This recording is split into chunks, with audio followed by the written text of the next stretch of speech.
Waste is often considered to be one of the greatest drawbacks to nuclear power. The government has produced a clear policy on how we will manage our nuclear waste. But what do politicians and the public think? Personally, I'm not a big fan of nuclear because I think, the jury's still out about what you do with the waste. If you're going to look at the downside of anything to do with nuclear power, it's got to be waste and what people do with it. The public have been told that we don't have a way of disposing safely of the waste from nuclear power stations. It's another example of how they've been misled. Science has known, probably for 2 or 3 decades, that the correct way of disposing of waste is in deep underground repositories where it can be recovered if it needs to be recovered at some point in the future. Let's face it, we have to solve the nuclear waste problem even if we don't build a single extra nuclear power station. It already exists.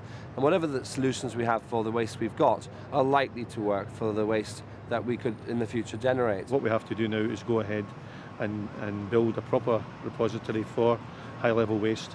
I don't know the government's policy on nuclear waste, to be honest. People want to see that the government has a proper solution to the waste problem. And the funny thing is, whether the government does or it doesn't, the perception is that it doesn't. There's a clear government policy in what they want to do, in the sense of they know they have to do something. What they're going to do, the policy isn't there yet.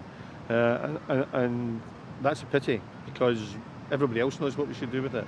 Just a concern, really. I mean, where is it being buried? How much is being made? It would be ideal to find communities who are willing to, on a voluntary basis, participate in nuclear waste disposal. Can it be done? Yes, it can. It's been done in Sweden, for example. People who are going to host an underground repository in their local community need to benefit from it. They need to be shown that there is going to be some positive benefit to their community in terms of jobs, economic investment in their community. Let's be careful about this. It's not about bribing the public, but having an economic partnership which works for both advantage. There is now a clear government policy.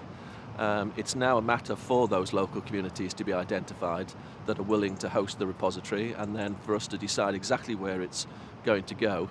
And we just need to get on with it and stop talking about it and do it.